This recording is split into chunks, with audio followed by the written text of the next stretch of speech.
Highways politicians మీద ఉన్నటువంటి కోపాన్ని సినీ సెలబ్రిటీలను అడ్డు పెట్టుకొని కొంతమంది పొలిటీషియన్స్ చేస్తున్నటువంటి ఇది పొలిటీషియన్స్ మీద ఉన్న కోపాన్ని కొంతమంది పొలిటీషియన్స్ మధ్యలో సినిమాలను అడ్డు పెట్టుకొని వీళ్ళు చేస్తున్నటువంటివి ఉన్నాయి చూశారు. చాలా చీ అనిపిస్తూ ఉంది. లేటెస్ట్గా మళ్ళీ రఘునందన్ రావు ఈయనేమన్నాడు, ఏకంగా సమంతకి చేనేత అంటే తెలియదు, చీర అంటే ఏంటో తెలియదు, ఆమె అలా చేనేత అంబాసిడర్ అయింది, కేటీఆర్కి ఆమెకున్నటువంటి సంబంధం ఏంటి, ఆ రక్త సంబంధం ఏంటి అండ్ ఆ రిలేషన్ ఏంటి, సినిమా వాళ్ళతో ఆయన ఆ రకంగా అసలు ఎందుకున్నాడు ఏంటి, అవన్నీ ఇప్పుడు తెలియాలి అంటాడు. ఇప్పుడు బయట బ్రాండింగ్ చేసేవాళ్ళు ఉంటారు. సూటిగా అడుగుతున్నా, తెలంగాణ బ్రాండ్ అంబాసిడర్గా సానియా మీర్జాని నియమించింది కేసీఆర్ గవర్నమెంట్. అప్పుడు ఆమెకు ఎన్ని కోట్లు కూడా ఇచ్చారు. ఏ రోజన్నా ఎక్కడన్నా సానియా మీర్జా తెలంగాణని ప్రమోట్ చేసిందా? అసలు తెలంగాణకు సంబంధించి ఉద్యమం అసలు ఏమైనా ఐడియా ఉందా? లేదు. కానీ ప్రమోట్ చేశారు, లక్షలు కోట్లు కూడా డబ్బు ఇచ్చారు. ఇవన్నీ కూడా వద్దండి. ఆ అబ్బాయిల సంస్థ ఒక డ్రాయర్ యాడ్, ఆ అబ్బాయిల సంస్థ ఒక షేవింగ్ యాడ్, ఆ అబ్బాయిల సంస్థ ఒక స్ప్రే యాడ్. యాడ్లు ఎవరైనా నటించేది ఫేమస్ హీరోయిన్లు లేదంటే ఫేమస్ మోడల్స్. వాళ్ళ స్ప్రేలు వాడతారా, వాళ్ళ డ్రాయర్లు వాడతారా, వాళ్ళ షాంపూలు షేవింగ్ క్రీమ్లు వాడరా? కానీ ఎందుకండి కనిపిస్తారు వాళ్ళు అంటే, వారు అనేవాళ్ళు ఫెమిలియర్ కాబట్టి, వాళ్ళు ఏదైనా ప్రమోట్ చేస్తే అందరికీ తెలిసిద్ది కాబట్టి. ఇందుకే కదా బ్రాండ్ అంబాసిడర్ పెట్టుకునేది. చిరంజీవి ఇప్పుడు ఆ కంటెంట్ డిలీట్ ఏదో యాప్ బాగా ప్రమోట్ చేస్తున్నాడు. ఆయన డబ్బులు బాగా ఇచ్చుంటారు అండ్ మోర్ ఓవర్ ఆయన తీసుకున్న డబ్బు తగ్గట్టు న్యాయం చేయాలి కాబట్టి యాడ్స్ చేస్తున్నాడు. అండ్ యాడ్ కూడా చెక్ చేసుకున్నాడు, గతంలో చేస్తే రియల్ ఎస్టేట్ యాడ్స్ అంటే కాదు, దీనికి సంబంధించి already food safety and standards authority of India వాళ్ళ యొక్క బ్రాండ్ దాన్ని లైసెన్స్ ఉంది అండ్ వాళ్ళు తీసుకుని పర్మిషన్ తీసుకొని ఉన్నారు. అండ్ రేట్ ఎంత ఏంటి ఎదురుగానే కనిపిస్తూనే ఉంది. వీళ్ళు కట్టాల్సిన డబ్బులను గవర్నమెంట్ కడుతూనే ఉన్నారు. కూల్ అనుకున్నాడు, ప్రమోషన్ ఇస్తున్నాడు. ఆయన వాడవచ్చు వాడకపోవచ్చు.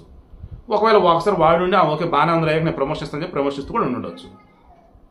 అలాగే ఇప్పుడు సమంత వచ్చేసి చేనేత కళాకారులను కలిశారు, చేనేత మగ్గాలకు సంబంధించి మిగతా వాటికి సంబంధించి పరిశీలించారు.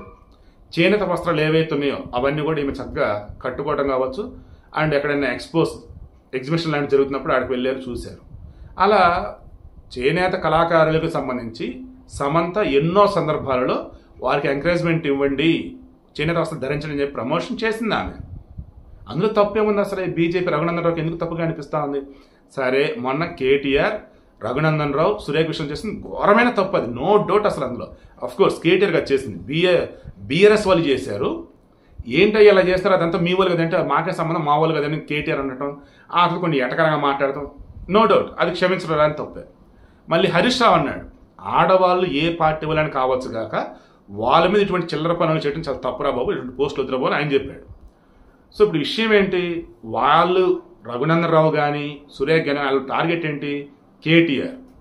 సో మన రాంగప్రభు బాగా చెప్పాడు, వీళ్ళు గురి పెట్టింది గన్నునేమో కేటీఆర్ని, కాల్చిందేమో నాగార్జునని, సారీ చెప్పిందేమో సమంతకి, ఏది సురేఖ విషయంలో. ఇప్పుడు ఈ రఘునందన్ రావు వచ్చి ఏం చేస్తాడు, మరలా ఆయన గురిపెట్టిందేమో కేటీఆర్ని, కాలుస్తున్నదేమో సమంతని. ఏ రకంగా ఒక ఆడపిల్ల అయి ఉండి, ఒక ఆడ మనిషి అయి ఉండి ఎన్నో సినిమాలలో చీరలు కట్టుకుని బ్రహ్మాండంగా యాక్ట్ చేసింది ఆమె. అండ్ బయట వచ్చేసి కొన్ని షాపింగ్ మాల్స్ సంబంధించి ఆమె మోడల్ ఏమంటారు బ్రాండింగ్ ప్రమోషన్ కూడా చేసింది.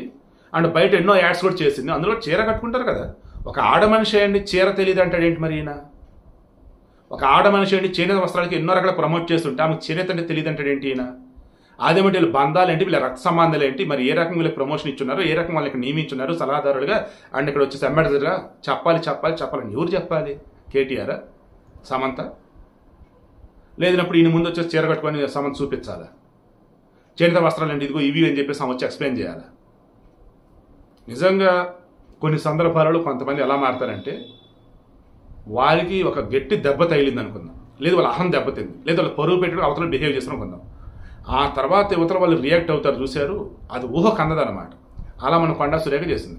ఇప్పుడు అదేమంటుంది, నాకు తెలుసు అది కేటీఆర్ వల్లే జరిగింది, అయితే ఎలా ఏంటని త్వరలో చెప్తాను మొత్తం డీటెయిల్స్ వాళ్ళు తీసుకొని, బట్ కేటీఆర్ వల్ల విడాకులు జరిగాయి.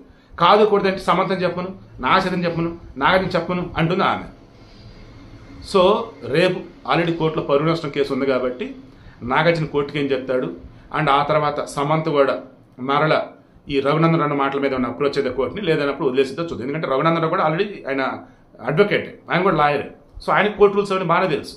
ఇప్పుడు అలా అన్నాడు అంటే ఖచ్చితంగా ఆలోచించి చాలా లాజికల్గా అని ఉండొచ్చు కాక, కానీ దానివల్ల నష్టమా అన్నప్పుడు అటు కేటీఆర్ కానీ అటు సమంత్ కానీ రెస్పాండ్ అయ్యే దాన్ని బట్టి బేస్ అయి ఉంటుంది. బట్ మీరు మాత్రం దయచేసి తొందరపడకండి ఎవరండి దాన్ని అనేటప్పుడు.